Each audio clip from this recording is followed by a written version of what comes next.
This is an advertisement by BetterHelp. January arrives with a sense of expectation and change. But real change is rarely loud or dramatic. It's noticing what no longer needs to be there. Thoughts you keep turning over even when they're not helping. And when you live with those long enough, they can start to feel normal until you pause and see them more clearly. That's where perspective helps. Not fixing yourself, just creating space to understand what's been weighing you down. Therapy can offer that space, a clearer view of your own patterns and what's worth holding on to. BetterHelp makes starting straightforward. You answer a few questions and they match you with a qualified therapist. If it doesn't feel right, you can switch at any time. Whether you're into New Year's resolutions or not, working to better yourself is something everyone should do. And you don't even need to bulldoze your life to do it. Simply use BetterHelp. BetterHelp makes it easy to get matched online with a qualified therapist. Sign up and get 10% off at betterhelp.com/restishistory. That's betterhelp.com/restishistory.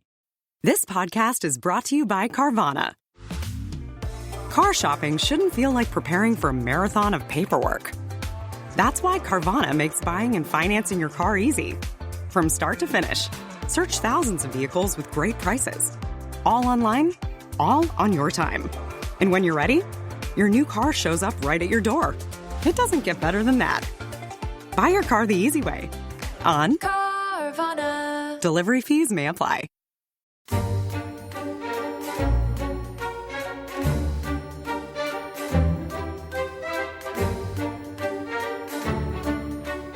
Marley was dead to begin with. There is no doubt whatever about that.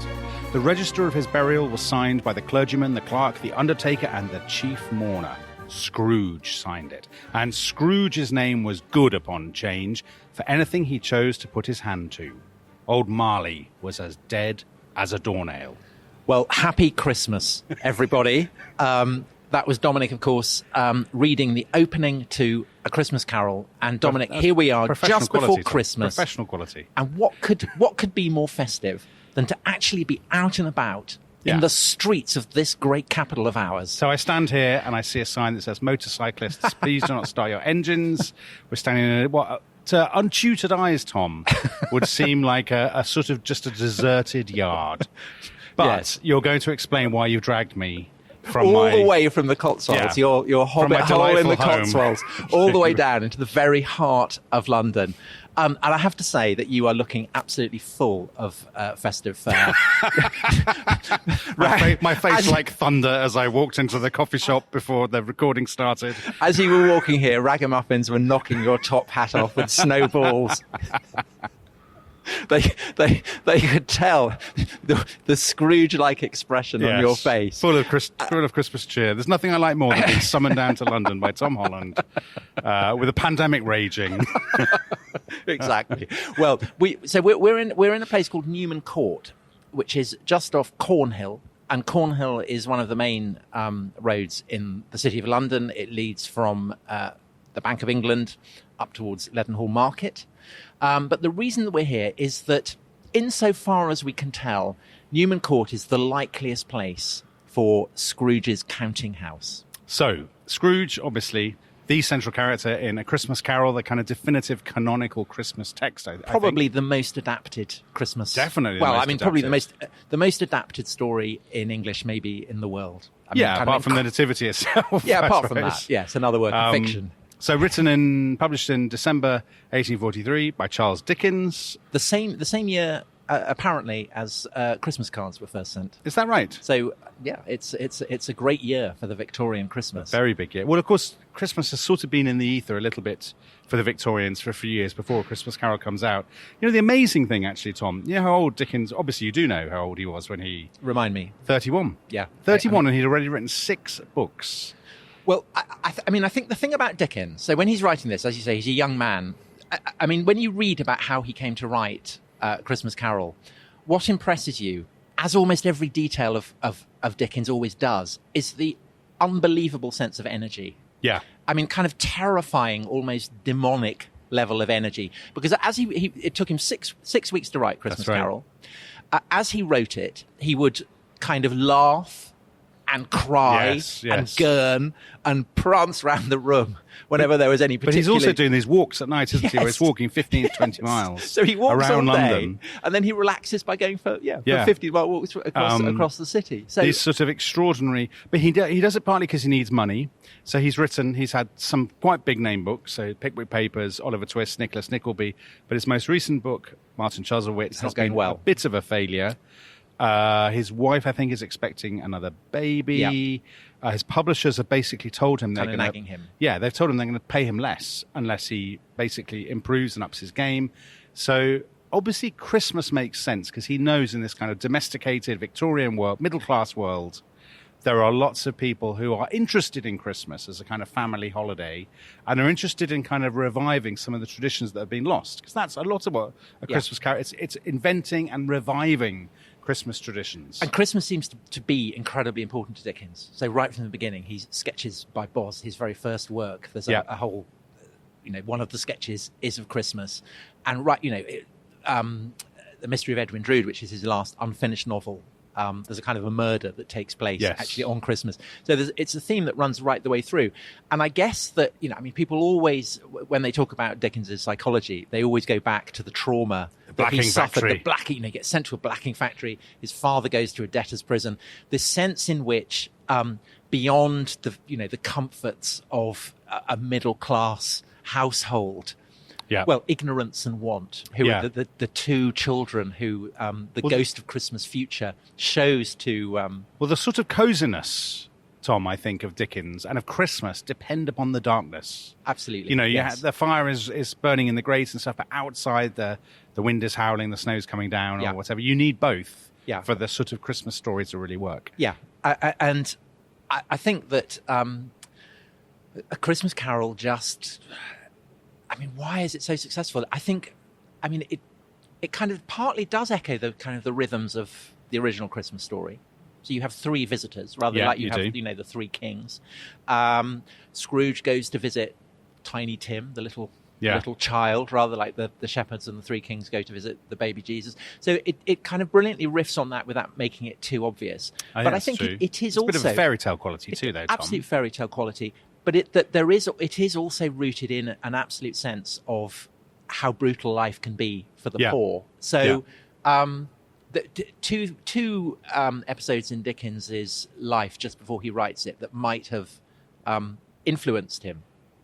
One is he's gone to America in 1842, so the year before he writes it. Yeah, Martin Chuzzlewit era. And he goes to this penitentiary in Pittsburgh. Yes. And he goes into a cell and he writes to his friend, John Forster, and he says, I went into the cell and I was struck by the terrifying thought, what if the convict in this cell is visited by ghosts?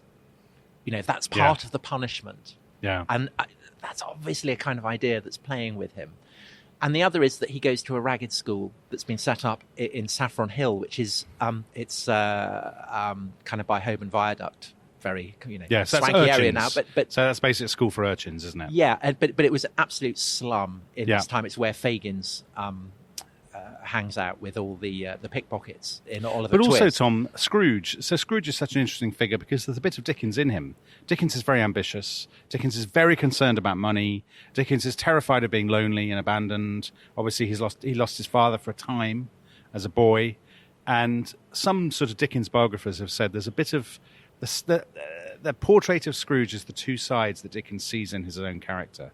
There's the sort of the guy who's all about work and money. Squeezing, retching, gasping, scraping, clutching, covetous old sinner.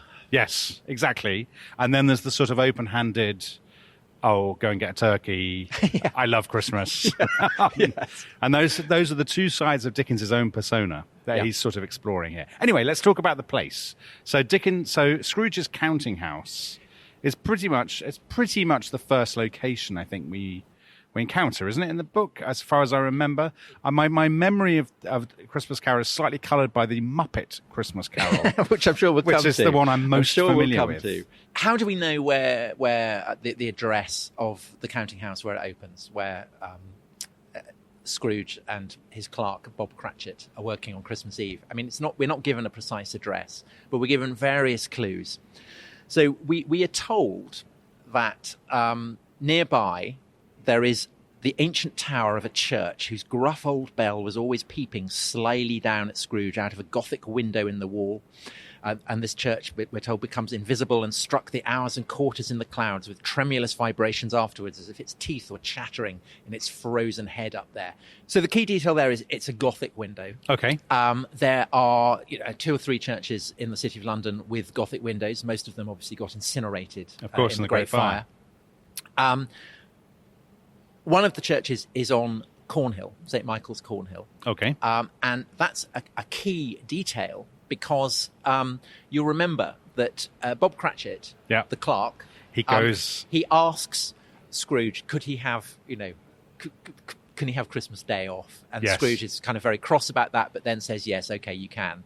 And we're told that when the clerk, Bob Cratchit, leaves Scrooge's office, he goes out with the long ends of his white comforter, so his I guess that's his scarf. Like the scarf, really. Dangling below his waist, for he boasted no greatcoat. And he went down a slide on Cornhill at the end of a lane of boys 20 times in honour of its being Christmas Eve, and then ran home to Camden Town as hard as he could pelt to play at Blind Man's Bar. That's a hell of a run. It is. That's quite a run. It's 2 or 3 miles. Yeah. But he's obviously full of energy from having sat shivering. He's Kermit the Frog in the he's Kermit the Frog. Muppet version. Exactly. So you don't know at this stage, by the way, interestingly, that he's Bob Cratchit. No, he's not named. Later. Yeah, that comes later. So if you put those details together, you've got the church, you've got the fact that Bob Cratchit goes out from the office and he slides up and down Cornhill. Yeah. The likelihood is, from the description, that it is this place here, which is a narrow, dark passageway coming off Cornhill. And as you say now, I mean, it's a very unromantic spot. Yes, there's some good air conditioning units. But there's a kind of proper Dickensian blackness to some of the brickwork. There is. So just for some of our overseas listeners, we should say exactly where we are. Because we're in the heart of the City of London, which is not the London that most visitors see. So the old City of London. Well, there are some things that visitors there's St. They Paul's might see St. Cathedral, Paul's, but generally people come. They see the West End. Yeah. They see this is not that. This is the financial district now, and it's the heart. I mean, it's the oldest centre of London. So we're actually standing on what was the Forum in the Roman city. That's a good fact. I didn't know that. And Cornhill. Obviously, it's a hill on which they sell corn. Right. And it runs parallel to Threadneedle Street, and there are where tailors lived and where the Bank of England is. These sort of courts and alleys, aren't there? You never notice them when you're rushing past. They're often quite old, sort of Victorian. There would have been, there would have been all sorts of counting houses, offices. There would have been kind of rookeries and slums across the City of London. I think fewer rookeries and slums here in the city. Maybe, because yes. It's it is a place, as it always has been, for finance and but banks it would have been, counting houses it would have and money. been much, I would say, less like the London of today and more like going to some great, huge, Chinese city or something where rich and poor Certainly are jumbled up together in this sort of chaos of people. I mean, although already you're starting to get the way in which it's the rich bankers, so it's Scrooge who lives actually in the centre, which as we'll find out later. And Bob lives further out. Bob Cratchit lives further out, so he's already, he's having to walk, but he's having to commute. But that said, the streets are still littered with urchins, with beggars. Absolutely. I mean, there are lots of references to that in the book. Yeah, absolutely. Which is obviously not the case now because we're here on a working day, admittedly in the middle of a pandemic, but the place is practically deserted in many ways, isn't it? Yeah. But the backdrop is absolutely of wealth for those who have it. It's domestically centred. It's behind the doors of grand houses, and then out on the streets there's poverty and suffering and want. Yeah, absolutely. All right. Well, shall we move on to our next location, Tom? Right. So Bob Cratchit, he's gone home to Camden. Yeah. And Scrooge, we're told, goes out for a rather grim and unhappy meal. And I think that we should go next to the place where, the most likely place where he had this meal. For a grim and unhappy meal. Lovely. For a grim and unhappy meal. I look forward to it.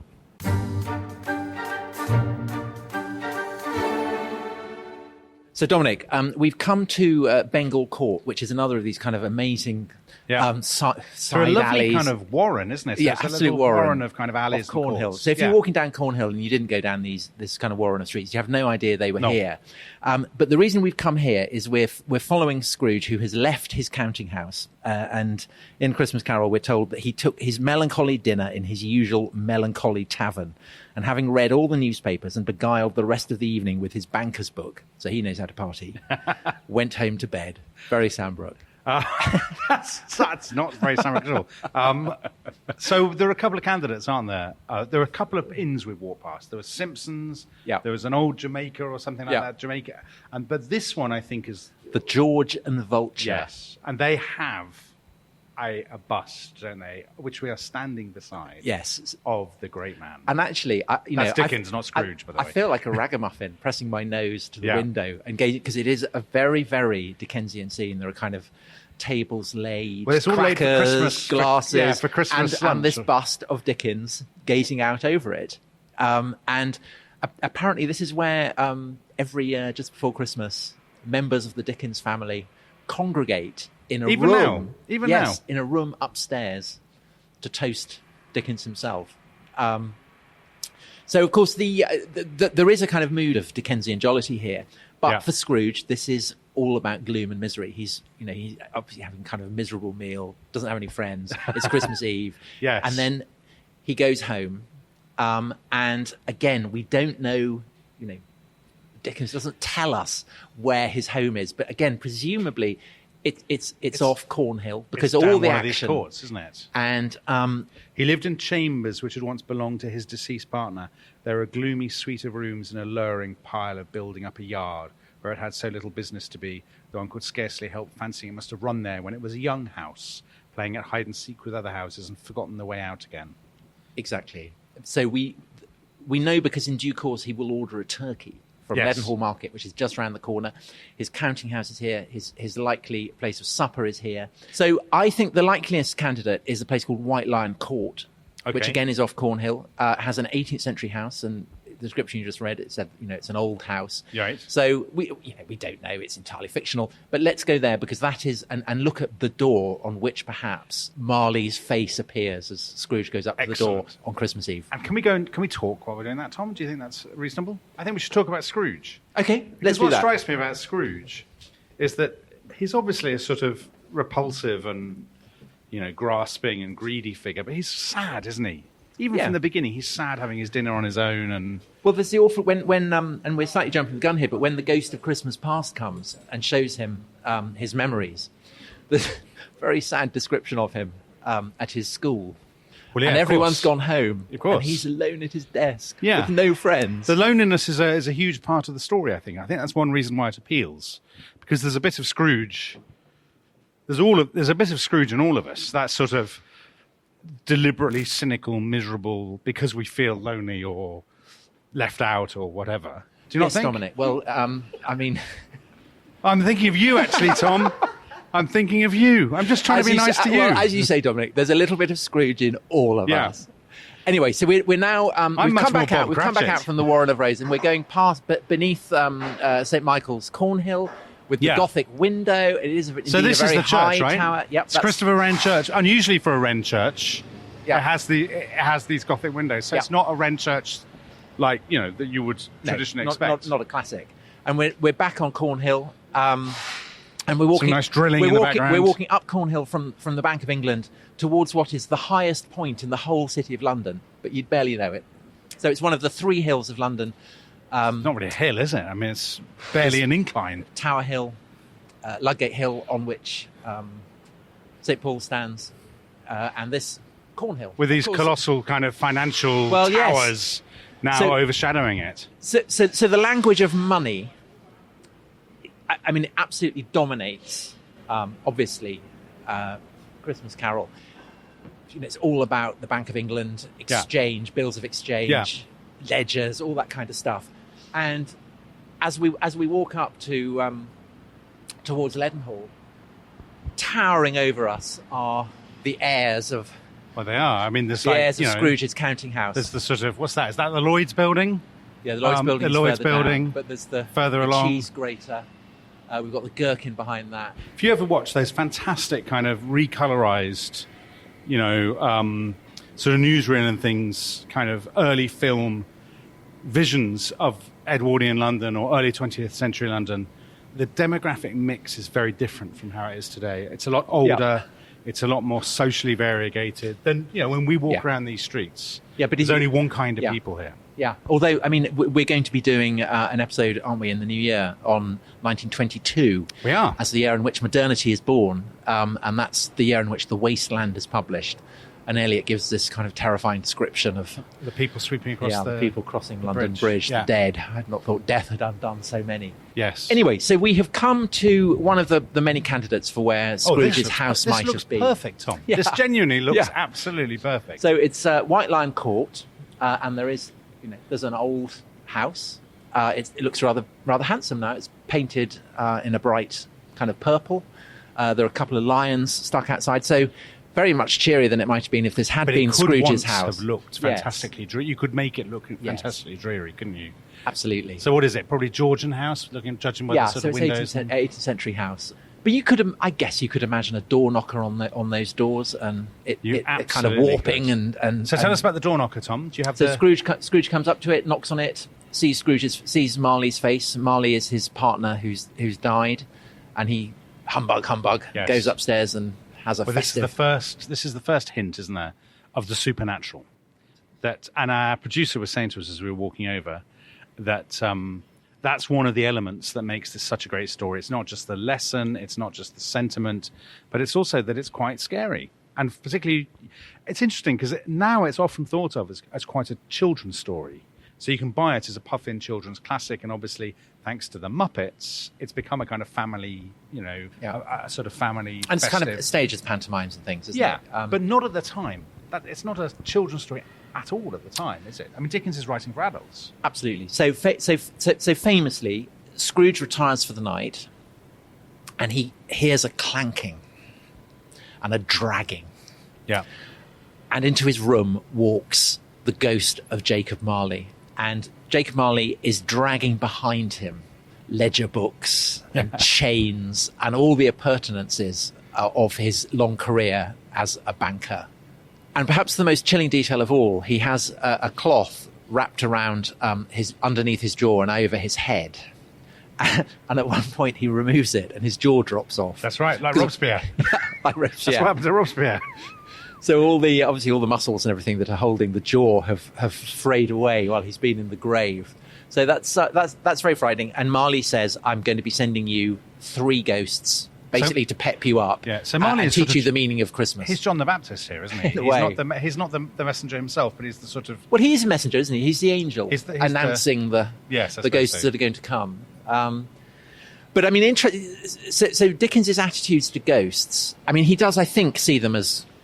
I mean, he's a 19th century man. He's skeptical about them. He ostensibly doesn't believe in them. But you could see from the anecdote of him being terrified in the Pittsburgh and he wrote penitentiary, the Signal One, which is one of the great ghost stories ever. Yeah. Brilliant, and actually the 70s TV adaptation with Denholm Elliott, absolutely superb.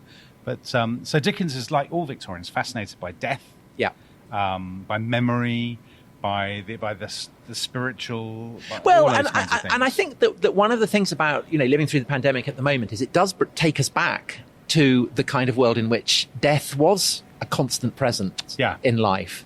And that one of the reasons why Christmas is so important to Dickens is precisely that the streets are stalked by pestilence and yes, terror, it's that thing about the darkness dread. And the cozy, right? Yeah, you need the darkness makes the bright seem all the brighter. Yeah.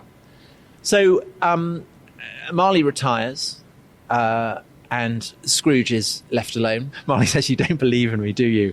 And Scrooge says, "I don't believe you at all. You may be an undigested bit of beef, a blot of mustard, a crumb of cheese, a fragment of an underdone potato. There's more of gravy than of grave about you, whatever you are." It's more of gravy than of grave. That's such a great line. But that's kind of brilliantly Dickensian, having his cake and eating it, doubting that it exists, and yet it's kind of horrible and terrifying at the same time. So Marley withdraws, and then these 3 ghosts come. So the Ghost of Christmas Past, first of all. Yeah. So we're digging into Scrooge's own past here, aren't we?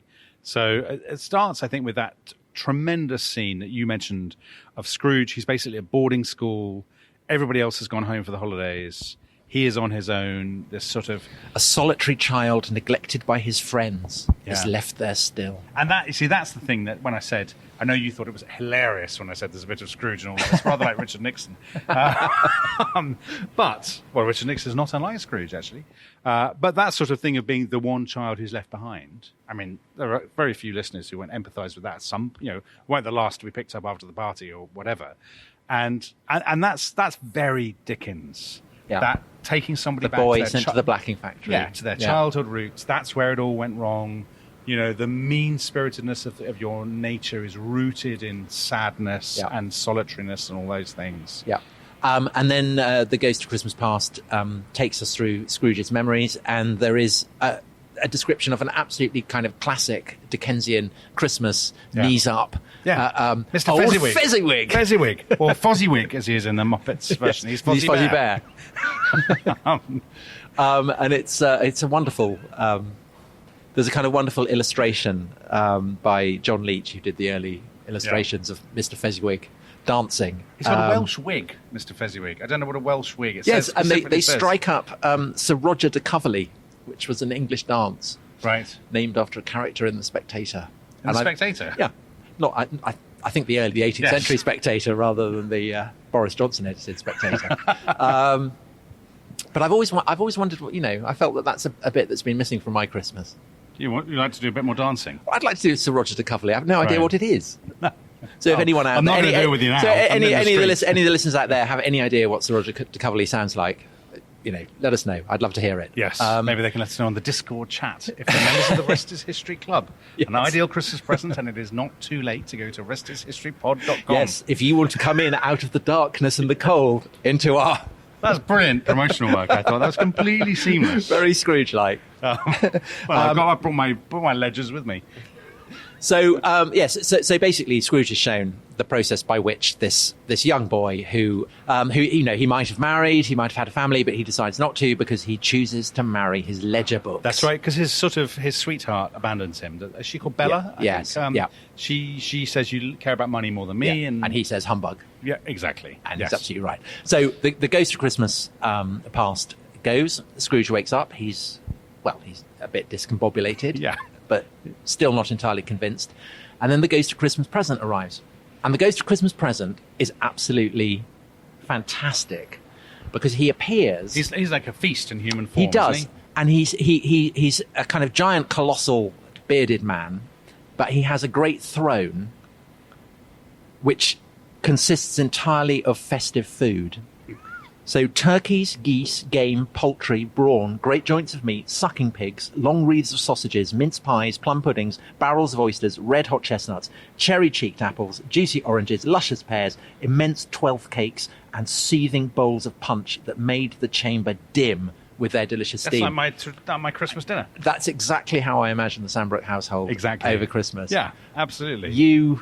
with a great horn of plenty, toasting ragamuffins, handing turkeys out left, right, and centre to the poor. Throwing shillings to urchins. Exactly. That's how I imagine. Anyway, so the Ghost of Christmas Present then shows Scrooge what's going on. Well, they go to the market, don't they? Isn't there a first scene where the people are kind of all... Yeah. They're basically doing their Christmas shopping. Yeah, and they're all happy. Yeah. And everyone in Dickens loves doing Christmas shopping. Yeah, it's very, very unlike so wholly reality. Implausible and fictional. Yeah.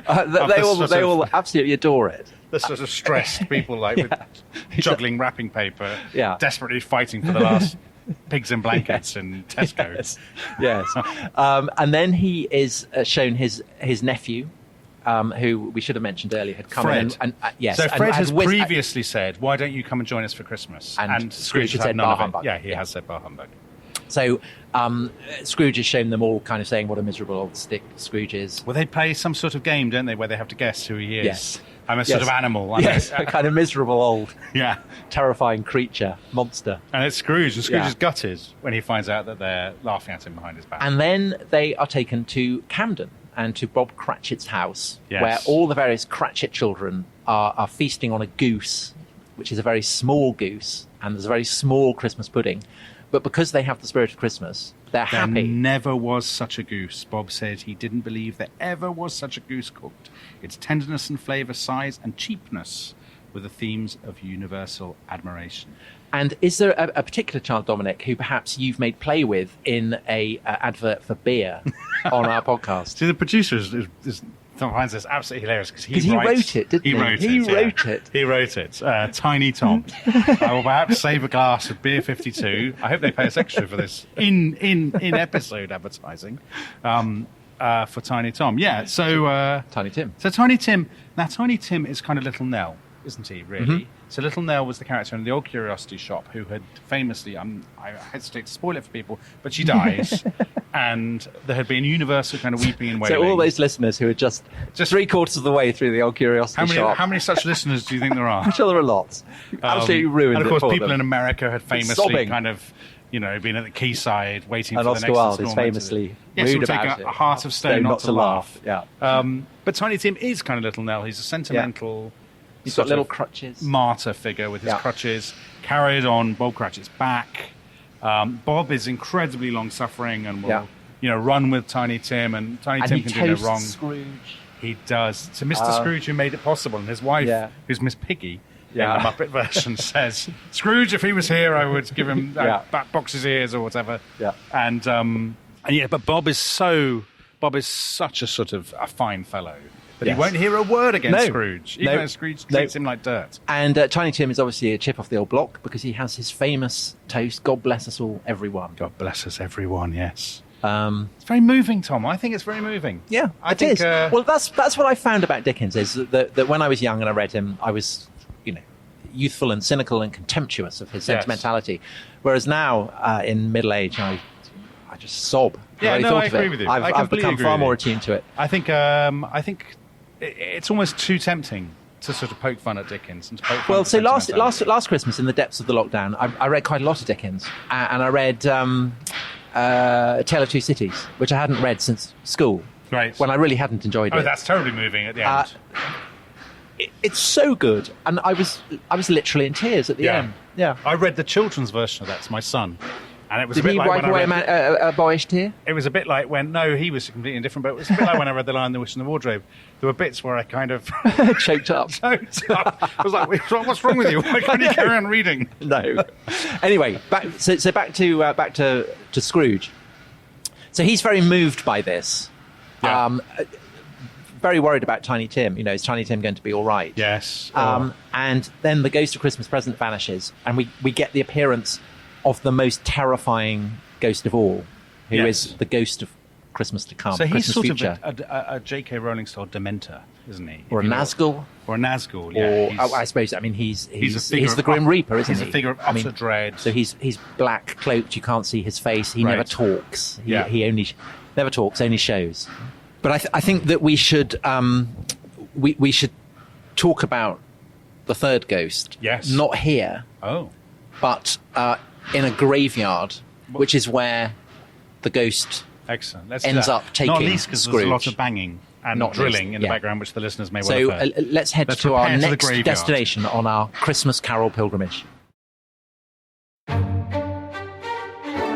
This episode is brought to you by Rocket Money. Tom, we often talk about how to organise our finances. I'm very conscious that I'm paying for a lot of mad subscriptions. And there's one thing that we've talked about often on this show. It's the thing that we probably hate more than any other, and it's a hidden fee. I would love to get my finances under control. There are all these things piling up on our bank statements, and I think I need to fix this problem. I need to sort this out and to stop this. My finances are so chaotic that I need this app. So I'll tell you what it is. It's called Rocket Money. It's a personal finance app that helps find and cancel your unwanted subscriptions. It monitors your spending, and it helps to lower your bills so that you can grow your savings. With Rocket Money, you can track all of your subscriptions, and you can easily cancel within the app with just a few taps, saving you time, avoiding charges. And you can also set budgets and goals and get personalized insights and regular reports to track how you're doing. They will even send you real-time alerts for large transactions, upcoming bills, refunds, and even low balance balances. So let Rocket Money help you reach your financial goals faster. Join at rocketmoney.com/ishistory. That's rocketmoney.com/ishistory. rocketmoney.com/ishistory.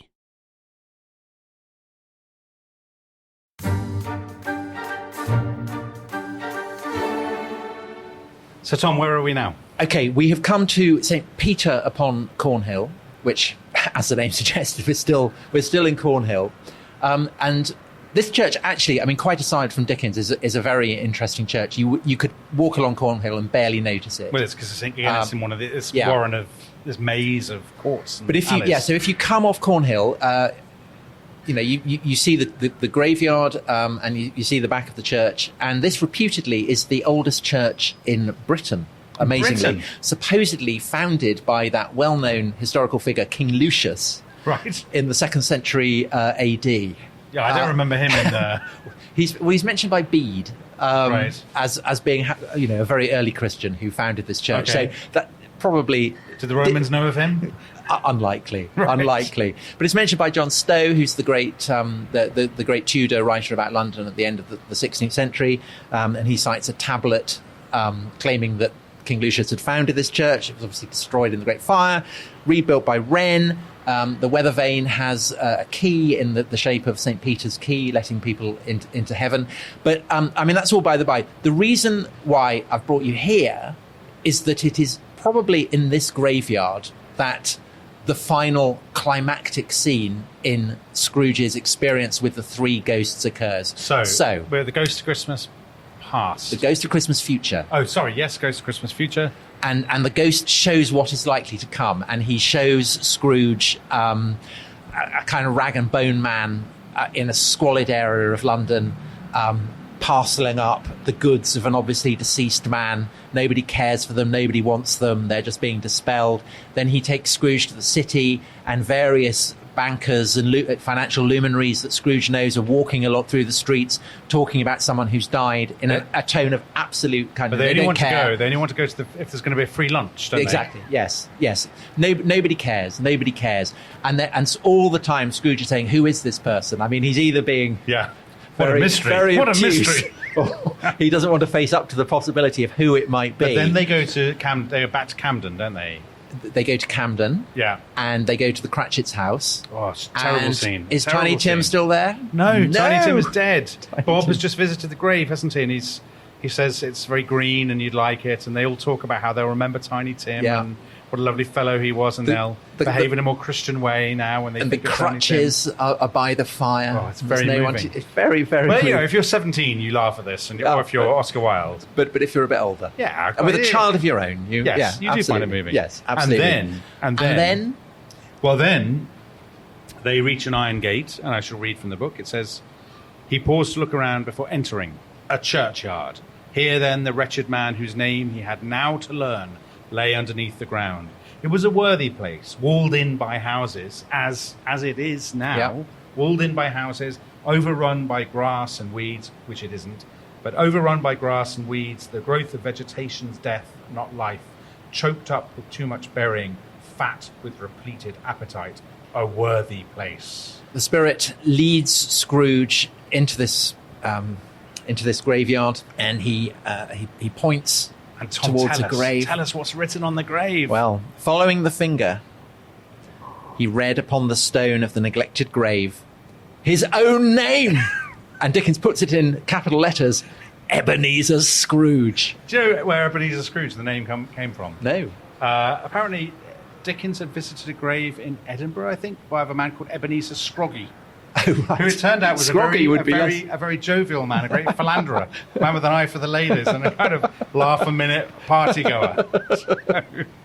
But I'm glad you didn't call him Scroogie. No, yes. That wouldn't work at all. Scroogie wouldn't work. Scroogie. Anyway, so Scrooge wakes up from this, finds that it's all been a dream, and that it's all happened over the course of Christmas morning. Yes. And he calls out to a passing boy, what morn is it? And the boy says, it's Christmas morning.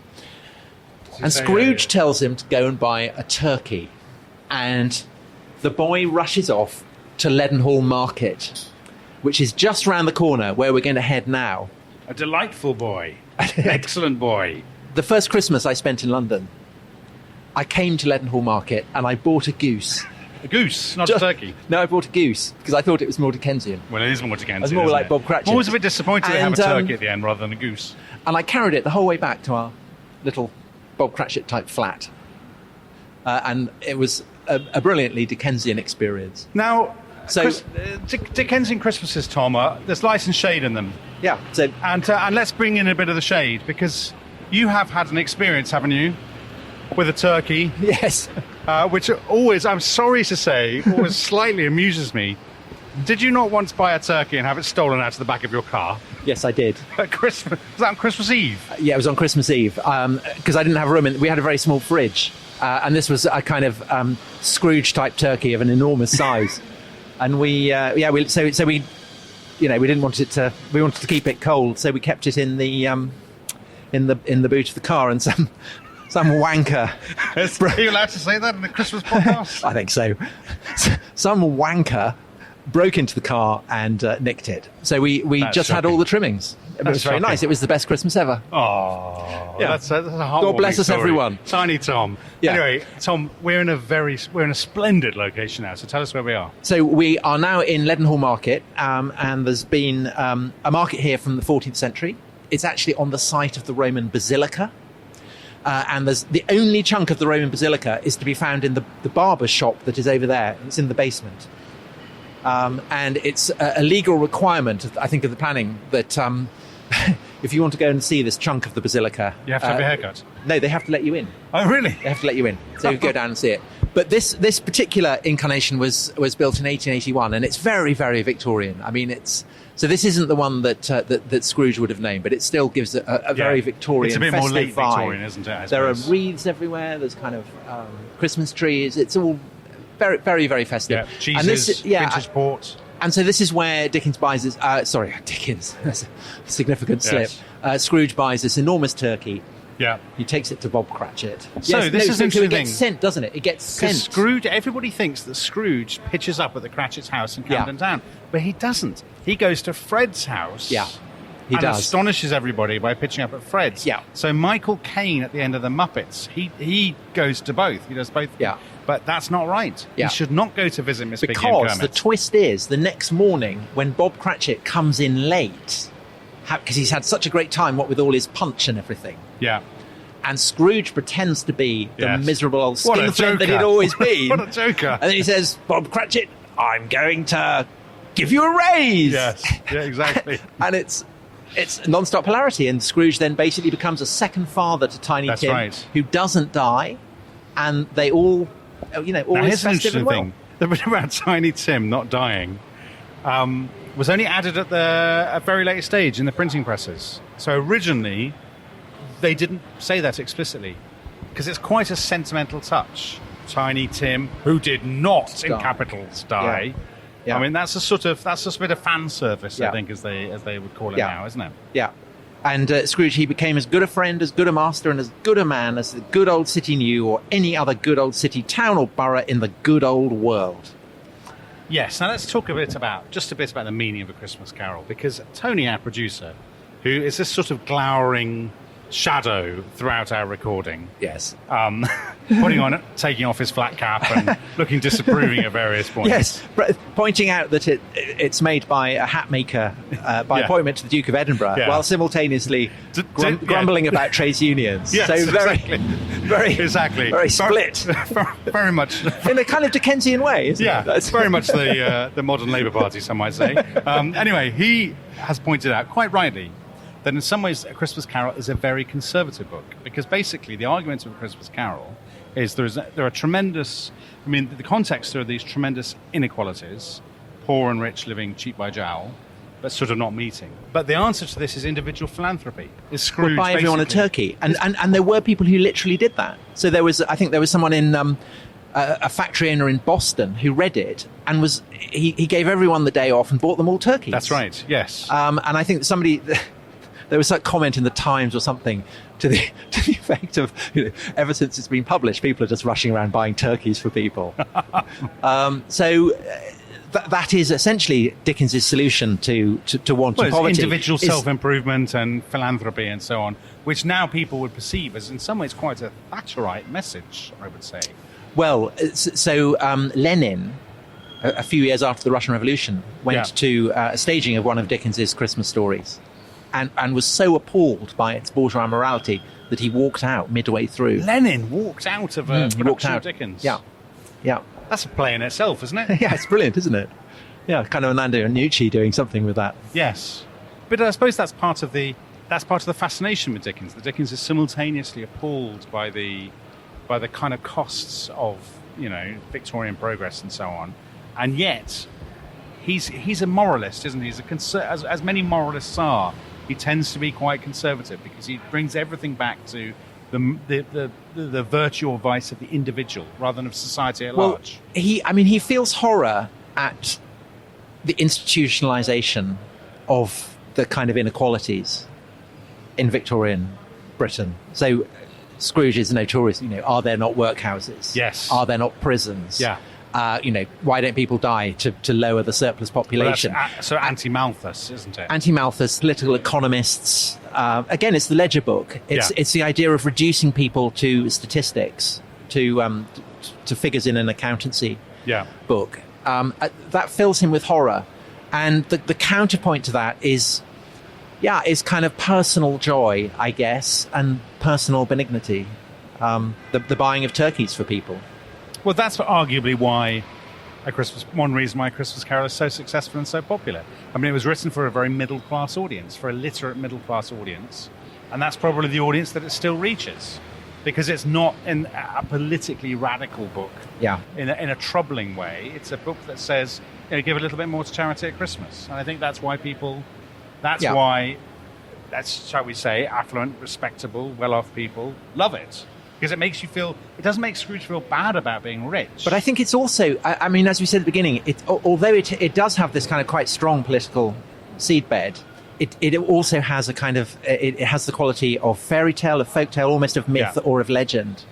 And that makes, I'm sure that's one of the reasons why it must rank as the most adapted story, certainly in English, is that you can do almost anything with it. So you can, obviously, when I said that we were doing this show, lots of people wrote and said you must mention the Muppets as the best, and we have given, I think, lots of airtime to the Muppets. But also, you've had Scrooge McDuck, the Disney version of it, Scrooge with Bill Murray. Scrooge, yes. So it's come in many, many shapes and forms, and I think that reflects the fact that it is infinitely malleable.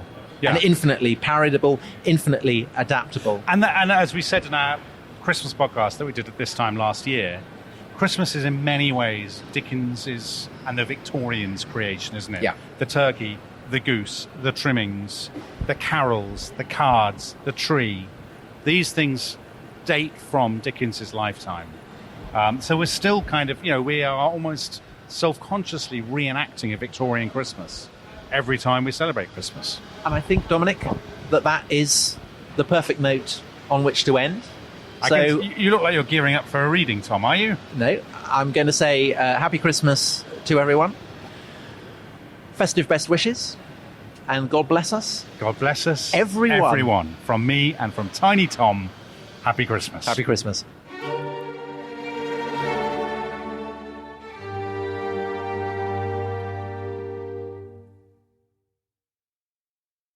Thanks for listening to The Rest is History. For bonus episodes, early access, ad-free listening, and access to our chat community, please sign up at restishistorypod.com. That's restishistorypod.com.